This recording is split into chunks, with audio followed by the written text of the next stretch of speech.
First, first of all, I would like to introduce myself. I am Sri Krishna Paranjpe. I belong to Pune, and I work as a freelance photojournalist in Times of India, Indian Express for more than 10 years. Now I started doing tribal photography. I am doing tribal photography since last 4-5 years and doing the entire photography documentation. So far, I have covered near about 7 states and 70 tribes. There are near about 724 tribes in India. Then I started my own trust that is called VDRC, Bal-Mudra Development and Research Center. It's a volunteer social foundation. My mission is to preserve the culture and talent of tribal community in India.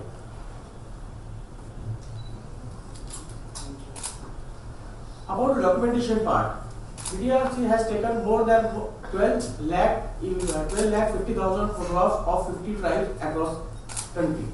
Representative of VDRC have also traveled, it is not 25, it is 8 states across India to explore and understand life stories of tribal communities. This photograph is livelihood, art, culture, and life. You should speak into the mic. The photograph depict livelihood, art and crafts, culture, and the daily life of tribal population in India.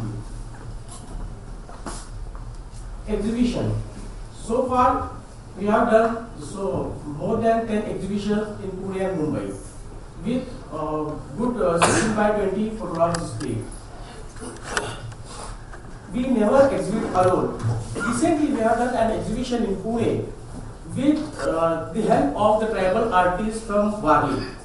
We have asked them to come in my exhibition. They have given the live demonstration. The visitors appreciate it too much.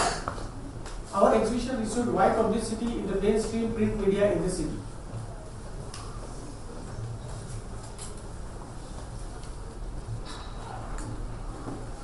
These are some images of my travel exhibition, photography exhibitions. This type of exhibitions we display. These are 16 by 20 images with a frame.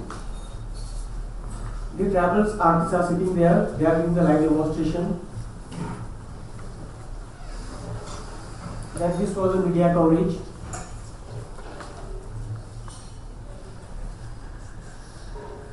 Then how VDRC uses ICT? And we are having our own tribal www.indiantribalimages.com. This is our own website. It is the first kind of its website in the tribal sector. We are trying to load all the images. All 15 lakh images we are trying to upload first on the website. The work is in process. Then we are connected to Facebook. Before the exhibition, we put the post on the Facebook and generated the visitors. We got 1,000 likes also. Updates are there on the Google Plus, Twitter. And this is our website page. That is the home page and that is our Facebook page. On the left hand side, you can see the name of the states are there in the green belt. If you click on the state, you will go in the subsection where suppose you are in Chhattisgarh. Chhattisgarh, if you click, you will go in subsection. You will see all the tribes of Chhattisgarh. When suppose the Bega tribe is there, if you click on the Bega, you will see here about 1,000 pictures are there on the Bega tribe. And with all the captions, the pictures are there loaded. So these type of 50 lakh images are loaded.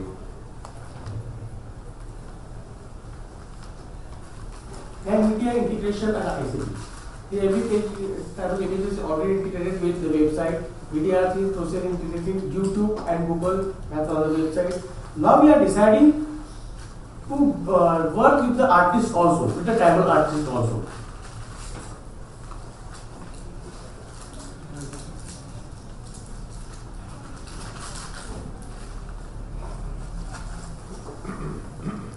We are trying to give an e-commerce platform also.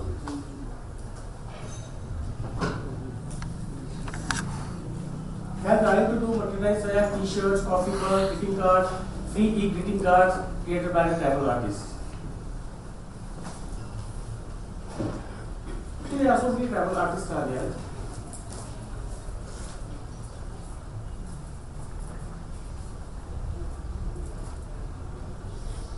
All artists with ICT, GSC plan to spread the skills and the knowledge of ICT among the travel community. To fulfill this task, we have a unique idea of a mobile van equipped with advanced ICT lab.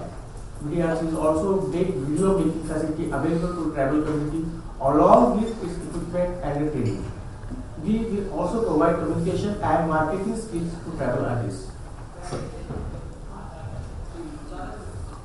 For marketing and preserving the art, the approach of providing a direct online market. We are trying to give the artist the online market, direct market. There will be no mediator.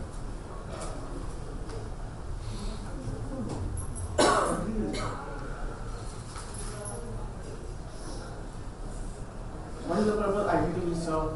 It will be a global platform for artists.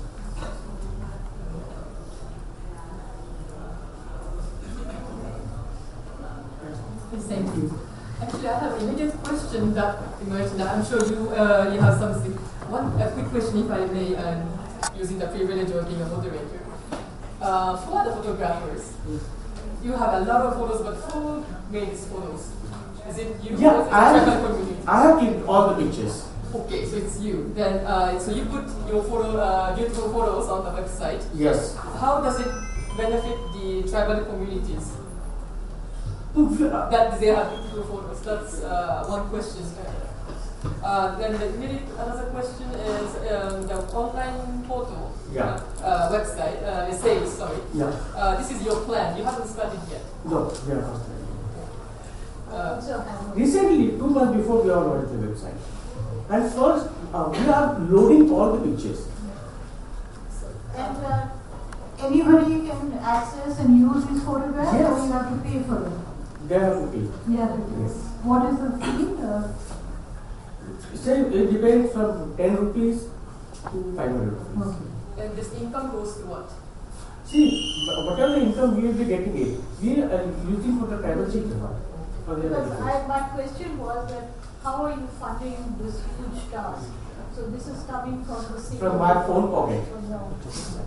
So, sorry, actually, yes, you are from Oga, India. You are the professionals in the online I have sales. a couple of questions which are not related to him per se, but what I feel is that a couple of things that first thing, it's the customer who needs to be educated also around the textiles and it's the customer who needs to be educated around the textiles or handicrafts, etc. These days I come across a lot of youngsters You need to speak in the mic because it's being recorded. Oh, right.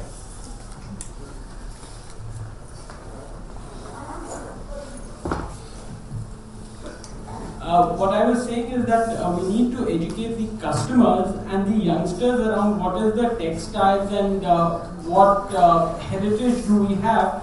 I've come across a lot of boys and girls who are well educated, but they do not really know about what a sari would be or what a handloom sari is all about. To them, a sari is a piece of cloth which is 6 yards and it has a border in chiffon or georgette. So while we are all talking about working at the back end, how and where are we addressing the front end is a question. Secondly, when we're talking about taking the artisans together and probably providing a platform for them to sell, we need to educate them and work with them on the marketing skills. I've worked with artisans where they've been doing the traditional arts over and over the years. However, when we've done a little bit of tweaking, the product is sold really well for them. I did some blue pottery when the guy was selling the blue pottery like as separate articles, it wasn't moving. But we put them together as tea sets, etc., and it really worked for us. It's just an example. So contemporarizing the art is also very important. And thirdly, a lot of platforms, for example, when we talk about Jaipur.com, initially it started as a platform which was selling stuff sourced directly from the artisans. But now from artisans, they've all moved to brands because they need to churn the money and they've become marketplaces. So if somebody is genuinely interested in working with the artisans, they have to travel all over the country, work with the artisans and get the stuff to a platform where they can sell. There comes a big void in terms of funding. So where does the funding part come in? How does one address that is one big question that we need to address. While all of us are working with the artisans, getting the artisans up and running is not very, very difficult, but addressing the front end is also very important. You want to say something? That's about it. These were my observations and these are my challenges, so I thought that I should discuss them. Maybe talking about communities and community website and community participation, maybe Anne has some comments to make.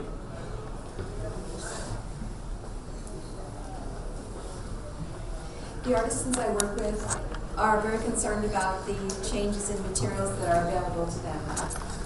For example, if a painter is trained to use earth colors that came from the mountains and is in a different location now and that's no longer available, and they end up using some market colors like Camel Colors or other brand, then the whole aspect, the aesthetic aspect will be different. The iconographical elements will change because the color is important and the colors of the Camel Colors are different. And of course, the new materials won't last as long, and perhaps a painting that would have lasted a few centuries will now last perhaps 10 years. So whether for traditional use or tourist use, I think that it's really important through ICT to spread information about current materials that are available and how they're different. Even if you have a traditional artisan or painter doing things in a traditional way with different materials that are available these days, the effect will be quite different, both in longevity and in aesthetic impact. Yes.